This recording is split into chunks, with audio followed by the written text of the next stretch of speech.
from Copenhagen Business School, and Sharon has done me the great honor of asking me to introduce her presidential address. We're not sure if we have Roger or Vicky in the room yet, but my introduction is going to take a few minutes, so we're not going to delay any further.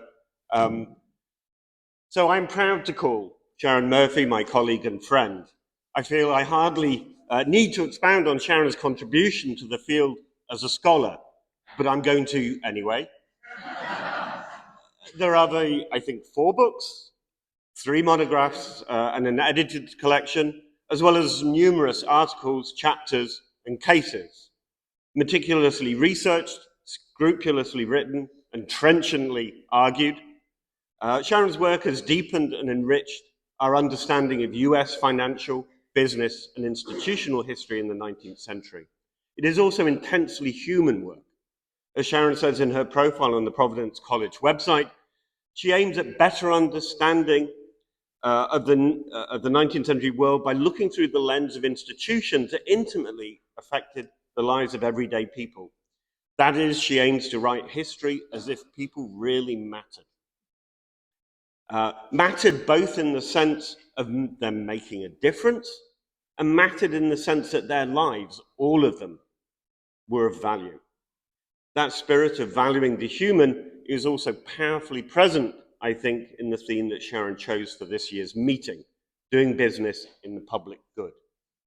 And it is woven throughout the presidential address that we are about to hear, and which I have had the great privilege of reading in advance. This same spirit infuses Sharon's incredible record of service to the discipline and for this organization specifically, and not simply as the current president and all of the additional roles that entails, president-elect previously, executive committee, budget committee, program committee, and soon to be past president and past president on the board. Although they seem like they're the same thing, really.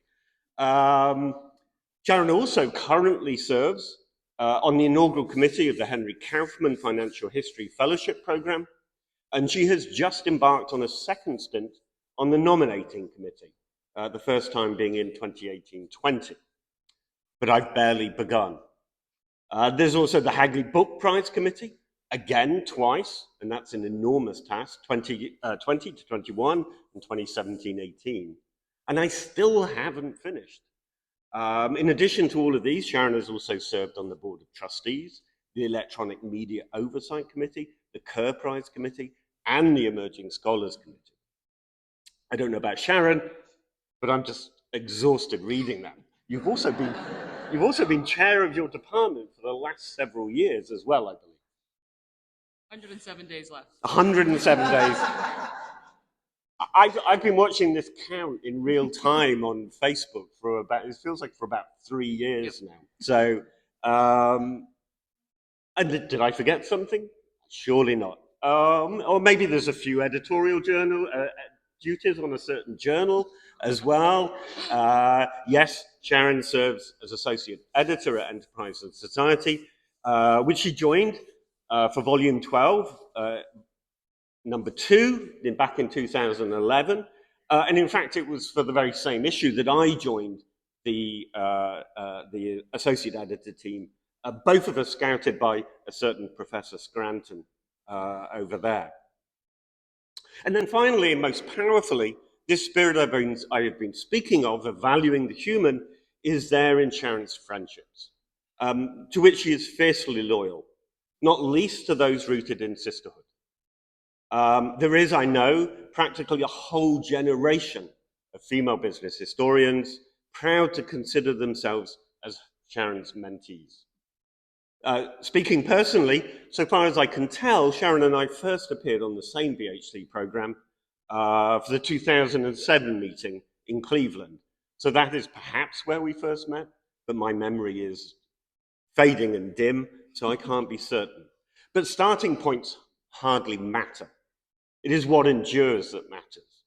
And if I can't precisely remember our first meeting, then that means far less than the many get-togethers that there have been since. And that's not just in conference seminar rooms, not only in the emails of routine editorial and committee work, and not even just on the pages of books and journals.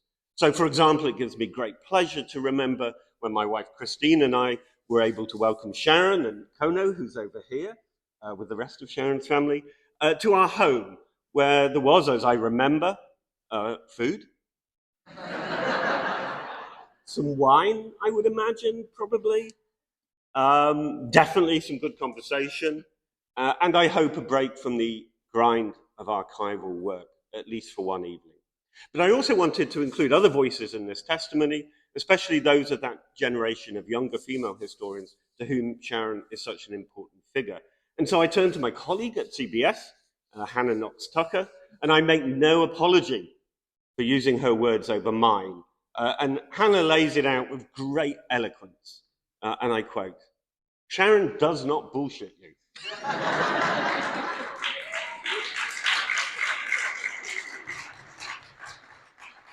If she disagrees with you, you'll know she's not afraid to tell you why you're wrong, and she's usually right. I think Sharon would happily tell Sven Beckert that the new history of capitalism, an ill-defined label, campaigning for what business historians have been doing well for decades. To some people, that level of honesty might not seem like a good thing, but it means that Sharon's respect is honest and worth earning. While she's radically honest, Sharon never punches down. If you're a junior scholar, she takes the time to show you why your argument is weak and how to strengthen it. This is still Hannah, by the way, not me. Sharon mentors with a genuine interest and compassion for graduate students and concern for their well-being. She goes out of her way to give emerging scholars a time far beyond what is required or even encouraged. She reassured me when I felt uncertain. She provided critical feedback, encouraged me when I applied for jobs. She invited me into the business history, the BHC community, and her warm welcome is part of what keeps me coming back. Sharon also loves business and economic history, and it seems like we all must in this profession. But as those fields waxed and waned in relative importance within the historical discipline, Sharon championed them. It's clear from her scholarship that Sharon believes the details of insurance policies, banknotes, and collateralization are deeply human. Sharon finds the humanity in what others dismiss as dull. That's why I love her. This is Hannah still. And perhaps why she loves this motley crew of business historians. And now me. That's why we all love you, Sharon. It is then my great pleasure and honor to introduce this year's Business History Conference Presidential Address. I give you Professor Sharon Ann Murphy.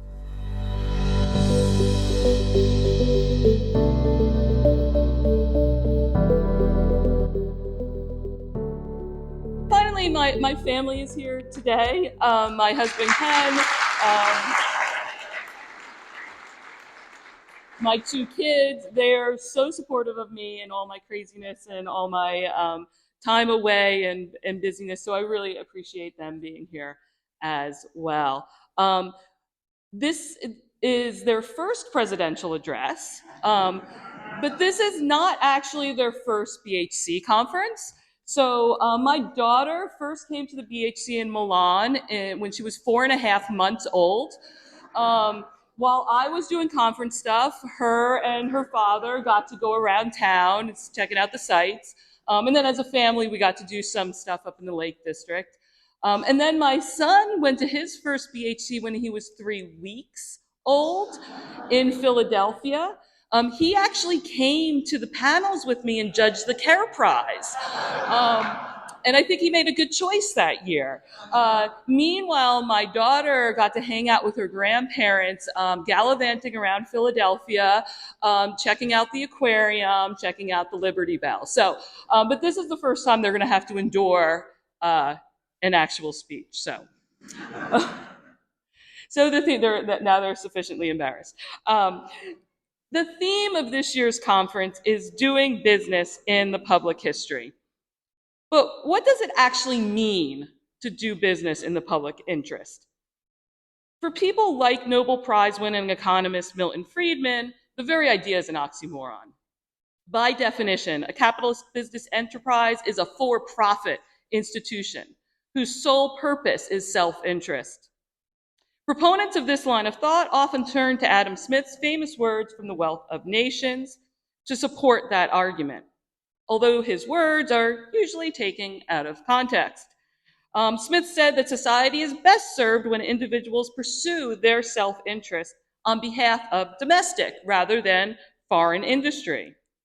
He generally indeed neither intends to promote the public interest, nor knows how much he is promoting it. By pursuing his own interest, he frequently promotes that of the society more effectually than when he really intends to promote it. I have never known much good done by those who affected to trade for the public good.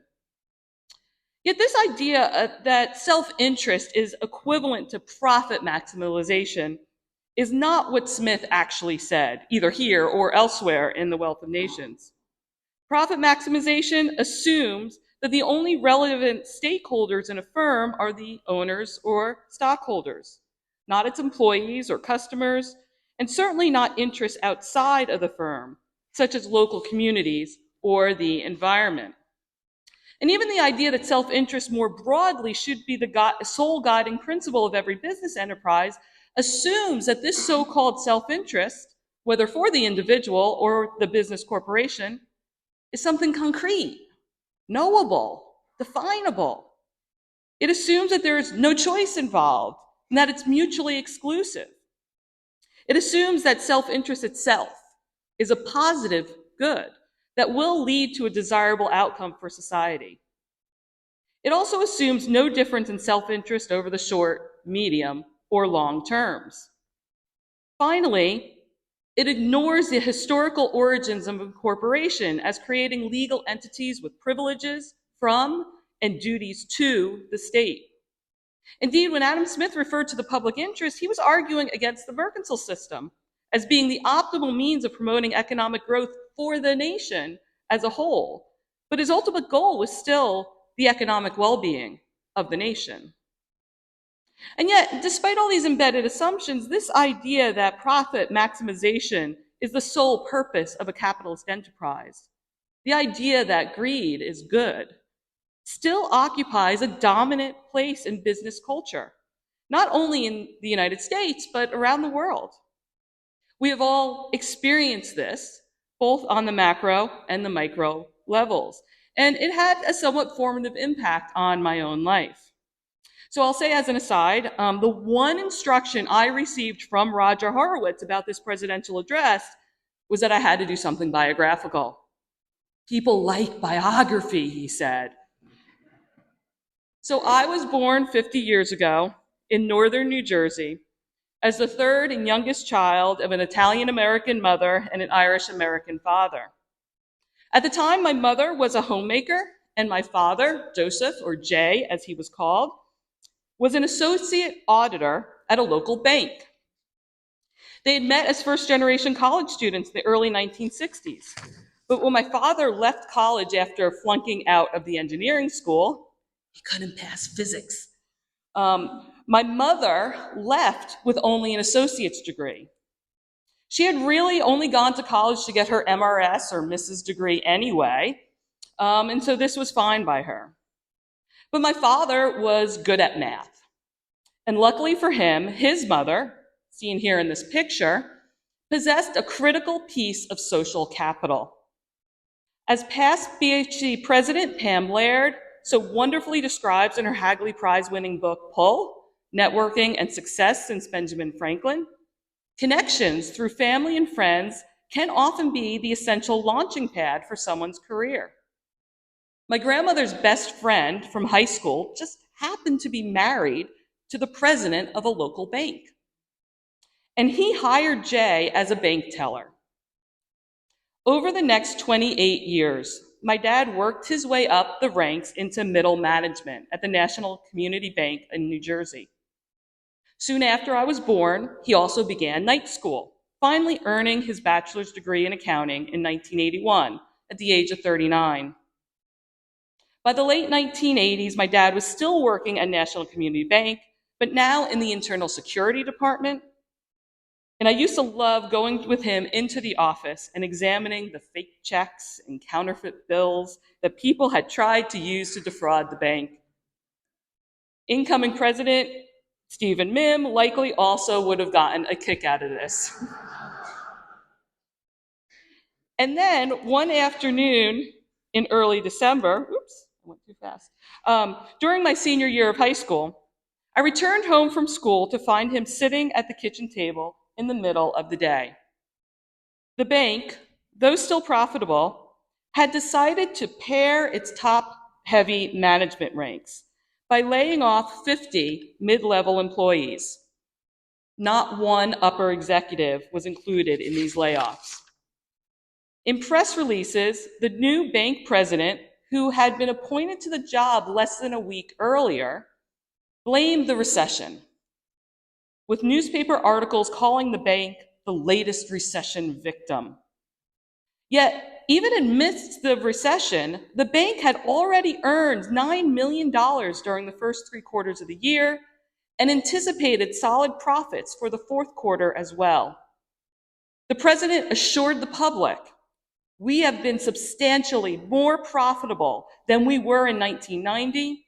This bank is more profitable and more liquid than it's been in years." And just in case anyone was concerned about those 50 employees who had just been laid off right before the holidays, the president promised that they would receive varied compensation packages linked to their years of service. So after 28 years of service, my father received a mere 13 weeks of severance pay, a fraction of the corporate average of 1 to 2 weeks per year of service. He was now a 49-year-old man who had never put together a resume in his life, trying to find a new job just as the recession hit, as well as trying to figure out how he would put his youngest child through college.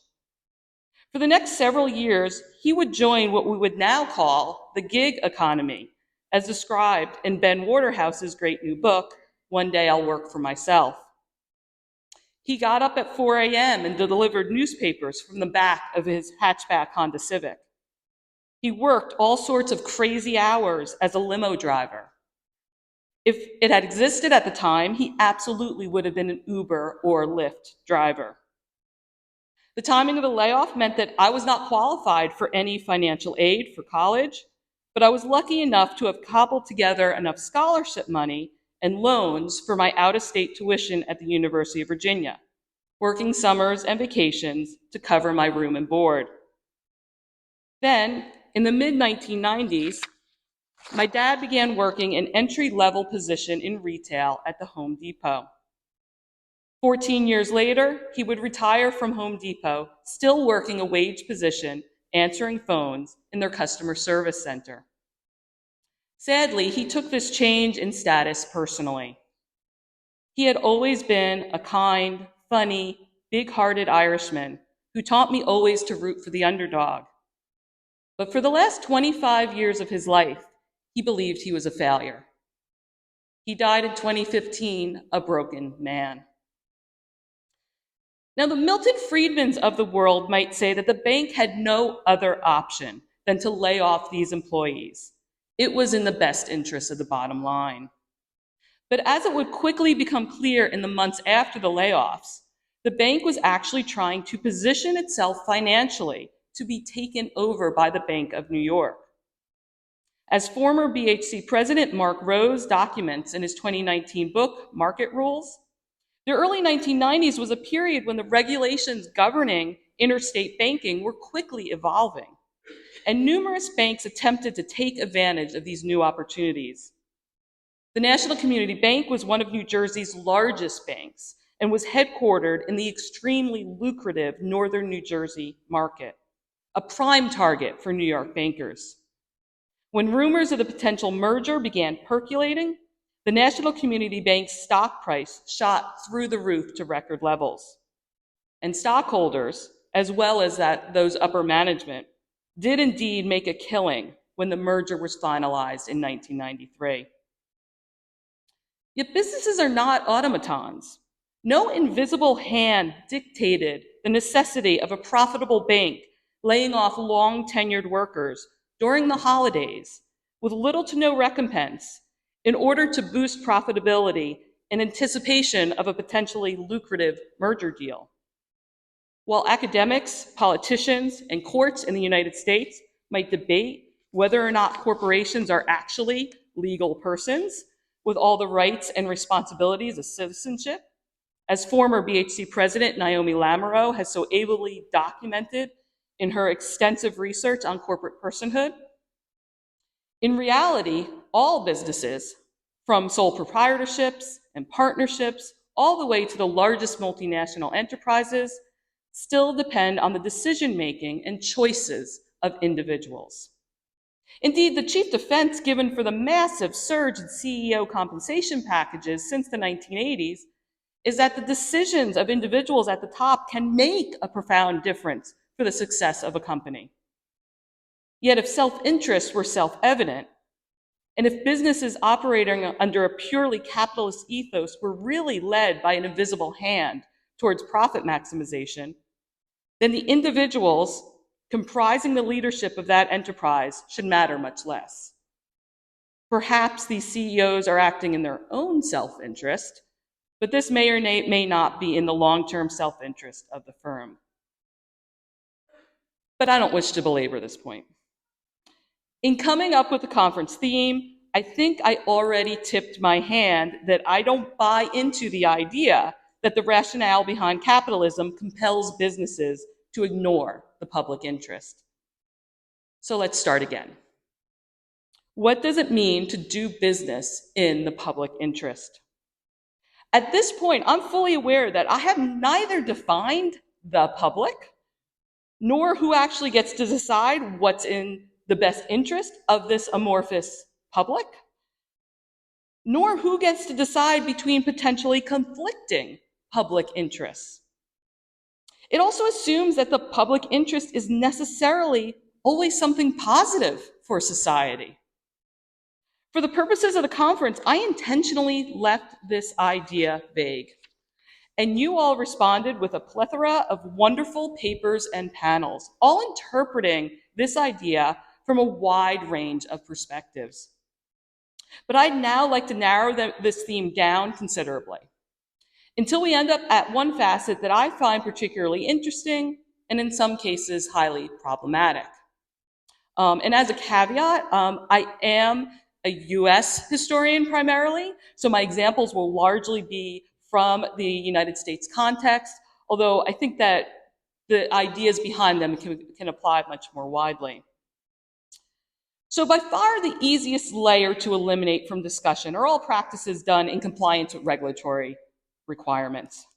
Much of the regulation described by past BHC President Ed Ballison in his Gomery Prize-winning book, Fraud, entails legislation designed to protect some public interest. Yet I'm interested in companies choosing to act in the public interest as opposed to being compelled by some government entity. One of my all-time favorite business history books is Roland Marchand's Creating the Corporate Soul, The Rise of Public Relations and Corporate Imagery in American Big Business, which was the very first winner of the Hagley Prize in 1999. In this beautifully written and illustrated book, Marchand details the careful efforts of the late 19th and early 20th century US firms to create distinctive, personable, compassionate images with the consuming public. And yet ultimately, most of the campaigns discussed by Marchand were about appearances.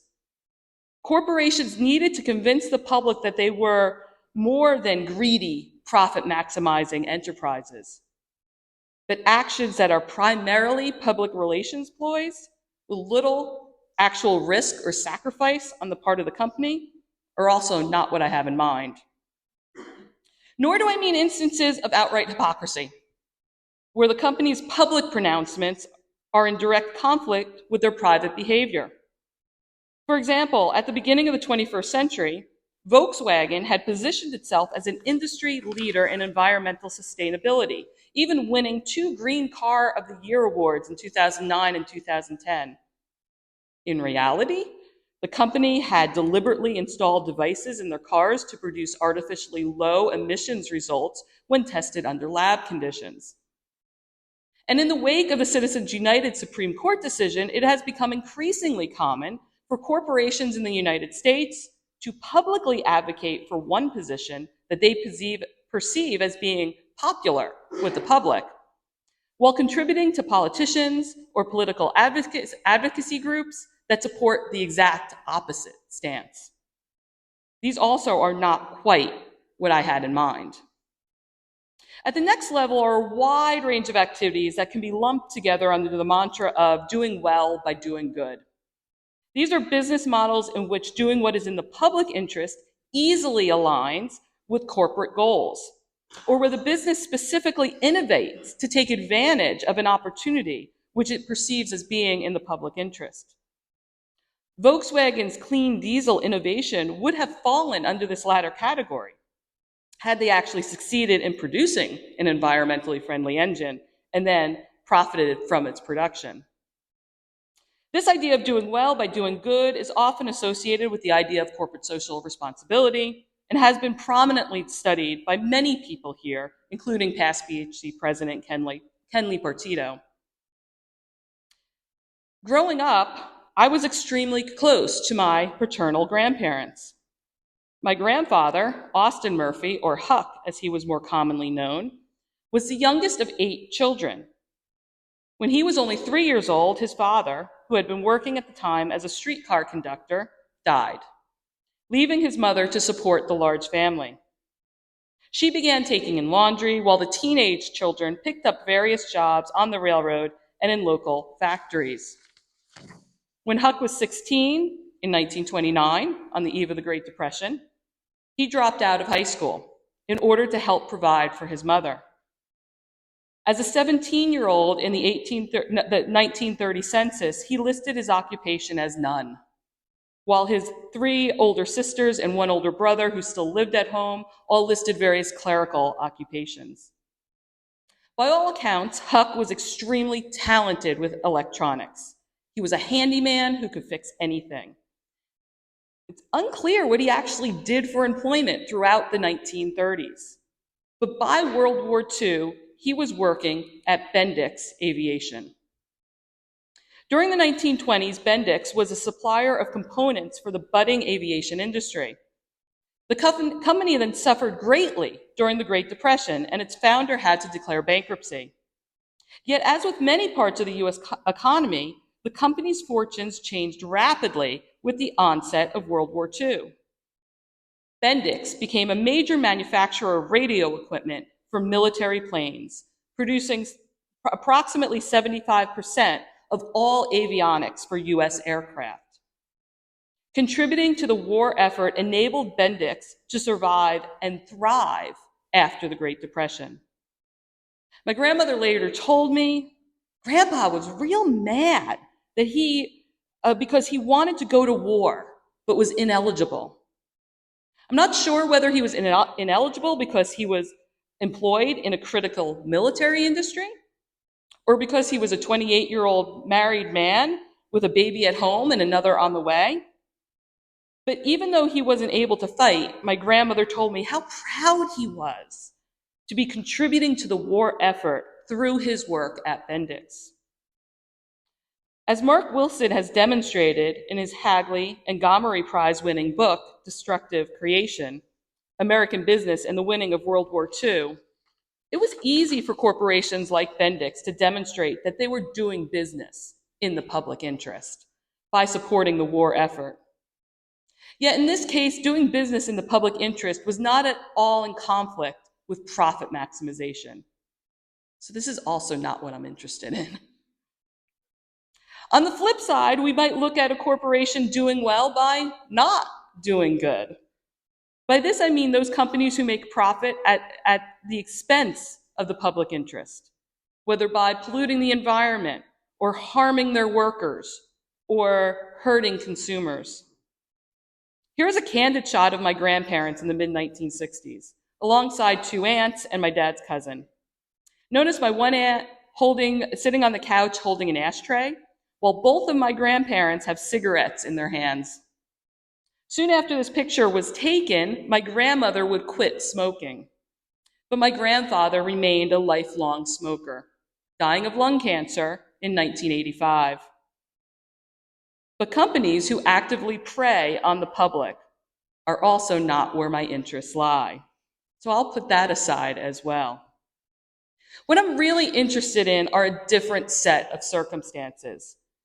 Corporations that make a decision in the public interest without clear evidence that it will benefit their bottom line, and or cases where it will demonstrably hurt their bottom line to prioritize the public. Or two, corporations that make a decision in the public interest that actually turn out to be bad for the public interest, possibly because of competing interpretations of public interest or because of an evolving understanding of the public interest. And finally, corporations that make a decision that's bad for the public interest that also turns out to be bad for their bottom line. So let's start out with this first idea of making decisions in the public interest without an obvious profit maximizing incentive. I think one of the best examples along these lines is also a local story here in Little Rhodey. In 2014, CVS Caremark, the parent company of the CVS chain of pharmacies, which is headquartered here in Rhode Island, announced that they would no longer sell tobacco products in their 7,600 locations. The company's president and CEO stated that cigarettes and tobacco products have no place in a setting where healthcare is delivered. It is the right thing to do. However, he also estimated that the move would cost the company $2 billion annually in lost revenues. On the day of the announcement, CVS's stock price fell 7%. Now, on the one hand, you could argue that this was merely a strategic decision on the part of CVS that would pay obvious dividends in the future. The company was trying to reposition itself away from its retail sales towards more emphasis on the delivery of healthcare services, such as its newly acquired pharmacy benefits management business and its growing number of walk-in minute clinics staffed by nurse practitioners. Both of these aspects of their business model were growing in profitability, and both would help supplant the loss in revenue from tobacco sales. On the other hand, CVS could have pursued both of these new business lines while still selling tobacco products. The two things were not mutually exclusive. Even though there had been some public pushback from people who recognized the hypocrisy of a healthcare company peddling tobacco products, there was no evidence that this hypocrisy was hurting its bottom line. CVS certainly hoped that in the long term, the policy shift would make healthcare providers more likely to do business with CVS, and that it would make it easier to recruit and retain good employees. But none of these long-term outcomes was guaranteed. Further evidence that this decision was not necessarily a profit-maximizing one comes from its competitors. Since CVS stopped selling tobacco products in 2014, none of its competitors have followed suit. Walmart briefly considered whether it should adopt a similar policy to stay competitive with CVS, but ultimately decided that cigarette sales were in keeping with the retailer's brand as serving the mass market. Some executives also thought that Walmart might gain market share in the aftermath of CVS's decision. Walgreens and Rite Aid also stated that they were not interested in telling people what they should or should not buy, and that they didn't want to be seen as being part of the nanny state. Of course, this response assumes that selling tobacco products is somehow integral to a pharmacy business. Would we complain if a grocery store suddenly stopped selling kumquats? But another interesting side question is, do we actually want corporations trying to influence public behavior? And when might that become problematic as well? A second example of a corporation acting for the public interest without clear evidence that it was to their benefit their bottom line, comes from the life insurance industry. During the late 19th century, several American life insurers began selling industrial insurance. These policies targeted lower income families by providing policies in amounts as small as $100, as compared to the thousands of dollars normally required for ordinary life insurance. Premiums ranging from 5 cents to 65 cents were collected on a weekly basis, often by agents coming door to door, instead of on an annual or semi-annual basis. While industrial insurance remained only a fraction of the amount of life insurance in force, the number of policies skyrocketed, growing from less than 250,000 in 1880 to almost 90 million policies by the eve of the Great Depression. Life insurers were certainly doing well, and many executives would argue that these policies were in the public interest by providing a safety net for the low-income families, for these low-income families in the event of a catastrophic death. Another potential example of doing well by doing good. We'll put aside some of the critiques of industrial insurance, that the moral hazard of providing insurance on children. We'll just put that aside for now. Another time.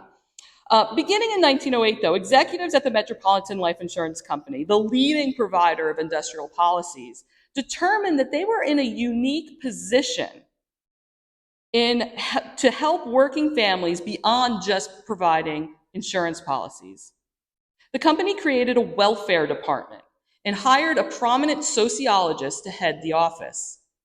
One of the defining purposes of this department was to wage war on disease and some of its underlying causes, such as ignorance, insanitation, and poverty.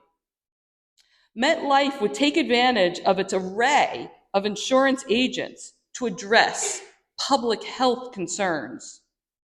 Of course, people living longer, healthier lives would be in the long-term best interests of a life insurer. But whether or not an investment in public health would increase corporate profits was much less obvious. Nearly 20% of industrial life insurance death claims in 1909 were from tuberculosis or consumption. Thus, one of the welfare department's first actions was to publish an 8-page pamphlet explaining the causes, prevention, and treatment of the disease. They initially printed 3.5 million copies in 10 different languages and had their agents disperse them throughout the communities where they sold life insurance. Other publications soon followed on such topics as smallpox, dental care, first aid, and exercise. My personal favorite is Understanding Your Teenager. I'm still reading this one. Of course, the MetLife corporate logo and slogan featured prominently on all of these publications, but they were still making a substantial investment in promoting public health. Next, the company created a visiting nursing service. When agents went into policyholders' homes and witnessed someone in need of medical care, they would send a nurse to provide that care at the company's expense. By the end of 1909, the Metropolitan Life was delivering nursing services in 13 cities and had made over 28,000 visits. Just 5 years later, they would be providing these services in over 1,800 cities, big, medium, and small, with nurses making over 1 million visits. This service cost the company more than $500,000 in 1914. At the time of the creation of the welfare department, the MetLife was a publicly traded corporation, and there does not appear to have been much pushback from the shareholders against these activities. And yet, in 1914, the shareholders decided to mutualize the company, retiring all of its capital stock and distributing all future profits among the policyholders.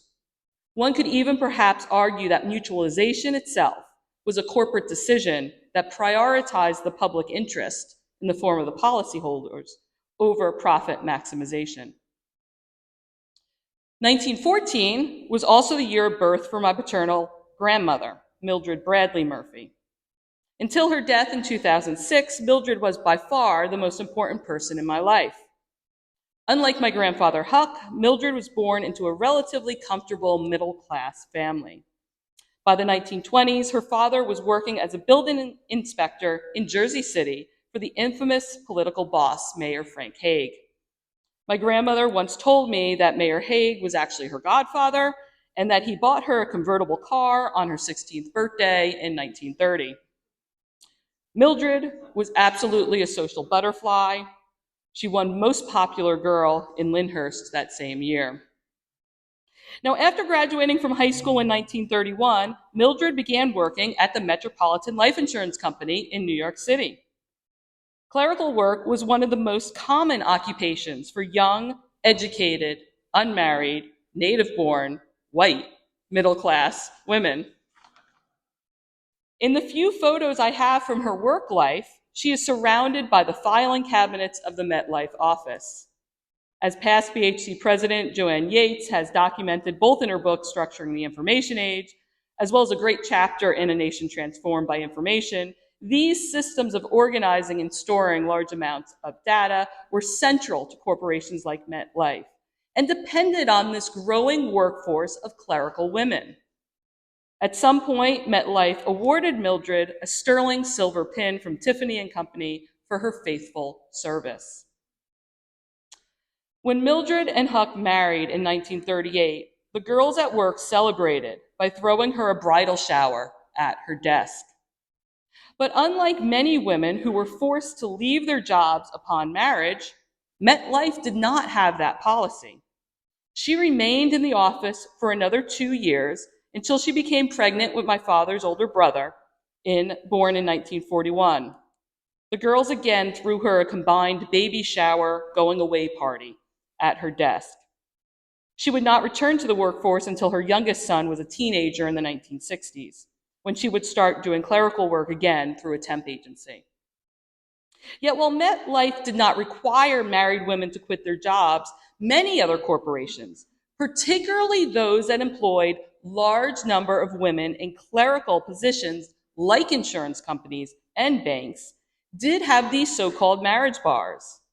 This is an example of a corporate decision made in the public interest that turns out to be bad for the public interest. The emergence of marriage bars, both in the form of set company policies against hiring or retaining married women, and more informal discriminatory practices forcing married women out of the workforce, emerged in parallel with the rise of the gendered clerical workforce. The Nobel Prize-winning economist Claudia Goldin, who we honored earlier this afternoon at our women's lunch, examined the extent and impact of these marriage bars as part of her path-breaking book, Understanding the Gender Gap. She estimates that at the height of the practice in the 1930s, approximately 50% of female office workers faced marriage bars. So why are these perceived as being in the public interest? How are they not in the public interest? And is this just another example of a corporation disguising something in the public interest that's really profit maximizing for them? So first, marriage bars emerged in the United States around the same time that protective legislation for women and children in the workforce was becoming increasingly acceptable. While many people rejected the idea of passing general laws to protect the working conditions of all workers, it was easier to convince the public that certain classes of people, namely women and children, required such protection. These laws often restricted women from working in certain occupations deemed detrimental to their health, and/or restricted their conditions under which they could work in these occupations. And the basic premise behind these laws was that society needed to protect a woman's primary function. In the words of historian Alice Kessler Harris, women in their capacity as childbearers and rearers served the state's welfare in a special way. Although the gendered world of clerical work was hardly dangerous to a woman's health, the popular belief that women belonged in the private domestic sphere of the home still prevailed among most Americans. While poor, foreign-born, and minority women often still needed to work to support their families, clerical work was reserved for middle-class, native-born, white women who should not need to work upon marriage. These corporate marriage bars serve the public interest by reinforcing separate spheres for the middle class. Of course, if this was an ideal to which people already ascribed, one has to ask why formal marriage bars were even necessary. Wouldn't middle-class women choose to leave the workforce upon marriage if that was the natural order? Many of these marriage bars were put in place during the 1910s and 20s, but the number of businesses adopting these policies further increased during the 1930s. The Great Depression added an additional public interest rationalization, as Claudia Golden has argued. Marriage bars were a socially acceptable means of rationing employment during the 1930s. Of course, this rationalization is also problematic. Marriage bars prevented women from working regardless of the employment status of their husbands, and they would lose their position upon marriage even if they were the only breadwinner. And second, the types of jobs covered by most corporate marriage bars were highly gendered clerical positions. Married women would merely be replaced by unmarried women rather than by unemployed men, which naturally leads to the question of how marriage bars were actually bad for the public interest. First, for the people of the early 20th century who did believe that married women should not work, the policies might have backfired by making women delay marriage and motherhood rather than quit their jobs. Certainly, many young people delayed marriage during the Great Depression due to economic uncertainty. And the disincentives of losing one's job might have further encouraged that delay. While I have no direct evidence that my grandparents delayed their marriage due to the Depression, there is certainly indirect evidence supporting this conjecture. My grandparents met and were dating by at least 1934, when my grandmother was 20 and my grandfather 21. Age at first marriage for American women during the 1920s was about 21 and a half years. So statistically, one would have expected them to marry by 1935. But my grandparents dated for over 4 years, not marrying until 1938, when Huck was 25 and Mildred 24. And Mildred continued working another 2 years until pregnancy, not marriage, at the age of 26, removed her from the workforce. With the economy in recovery due to wartime demands, my grandfather was now able to support his growing family without her income. Looking back from the 21st century, we can see the many other ways that these marriage bars were bad for the public interest. As Golden also argues, marriage bars discourage women from investing in greater skills that they would not be permitted to utilize. They might become typists, but they had less incentive to become accountants. And thus, these restrictions lowered women's rate of return to education. But we should also be querying the motives of the corporations who instituted these bans in the first place. Were they really doing it because it was in the perceived public interest? Or was it merely a convenient excuse aimed at their own profit maximization? The clerical jobs covered by most of these bars were simple, repetitive, and not accompanied by continued increase in productivity with experience. Thus, these marriage bars were a socially acceptable way of terminating the employment of women whose wages would eventually exceed their addition to firm revenue, especially when there was a large pool of young, educated, unmarried women waiting in the wings to take their place at lower wage rates. In contrast, by the 1950s, most of these marriage bars had disappeared, except in certain places such as airline stewardesses, which we talked about at lunch today. Even as the rhetoric around the ideal of the stay-at-home middle-class wife and mother was reaching its climax in the 1950s. Corporations increasingly recognized the value of retaining skilled and trusted employees, even in these gendered clerical positions. And the workforce participation rate of women was changing worldwide. In the United States, it gradually increased from 23% in 1920 to 28% by 1950, before jumping to 40% by 1960. It wasn't the public interest rhetoric that had changed, but rather the self-interest of the corporations themselves. So marriage bars are an example of a corporate policy ostensibly made in the public interest that turned out to be harmful to the public interest. What about corporate policies made in the public interest that were harmful both to the public interest and the corporation itself? I can think of several possible examples of this double harm. For example, many American corporations during the first half of the 20th century potentially hurt their bottom line by refusing to hire Black employees or to sell to Black consumers.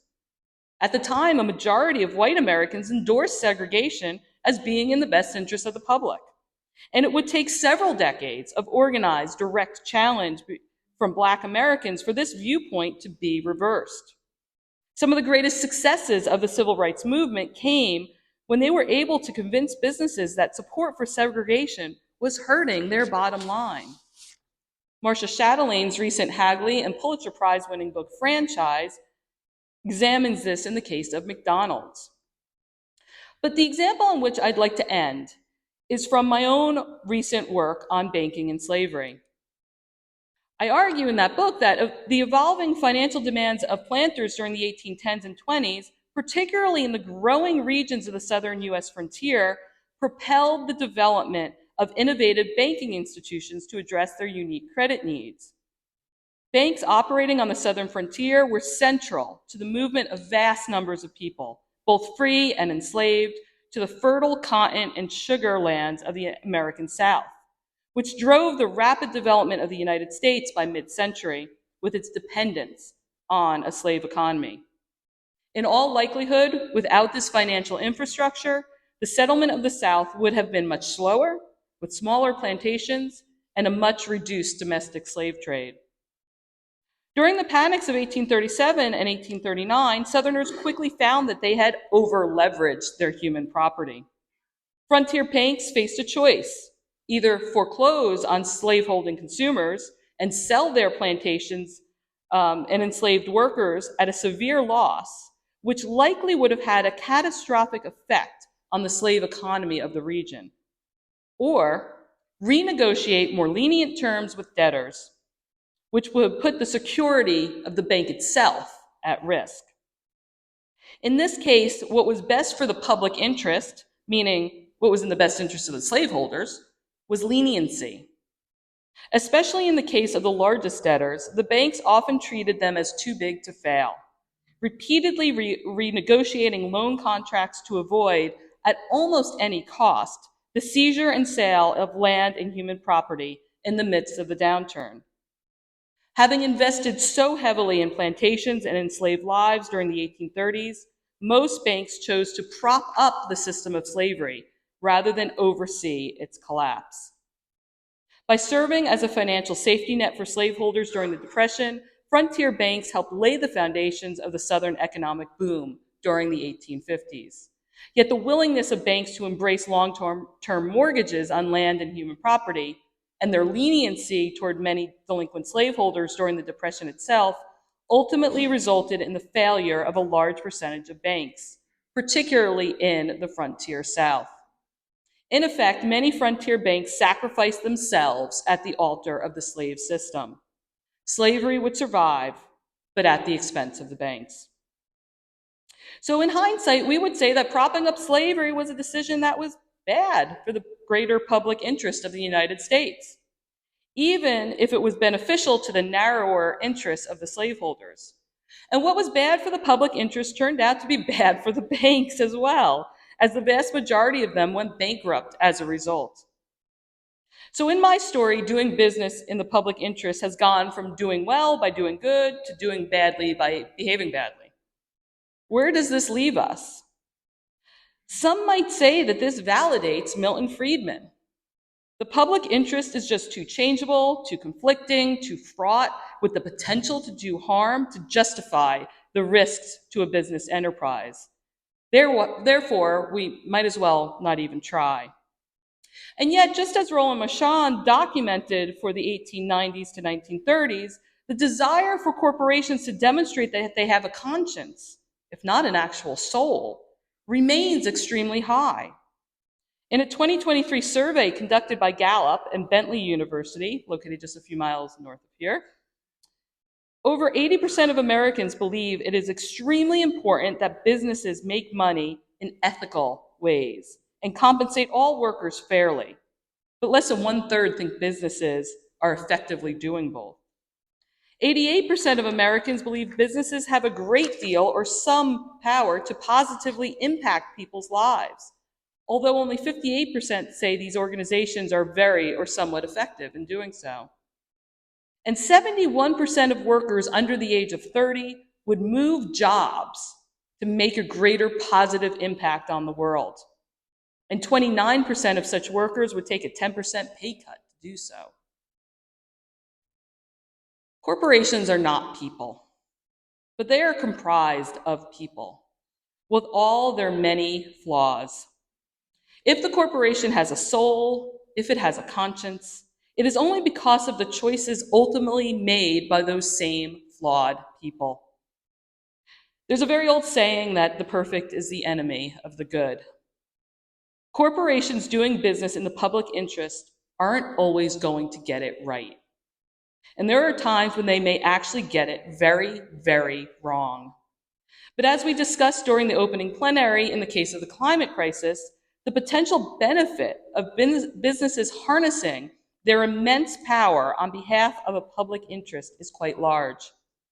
It may be asking too much to expect businesses to act on behalf of a public interest when it is potentially harmful to their existence. But it is not too much to ask them to consider the various public interests involved when they are making choices, and to figure out how they can both do well and do good.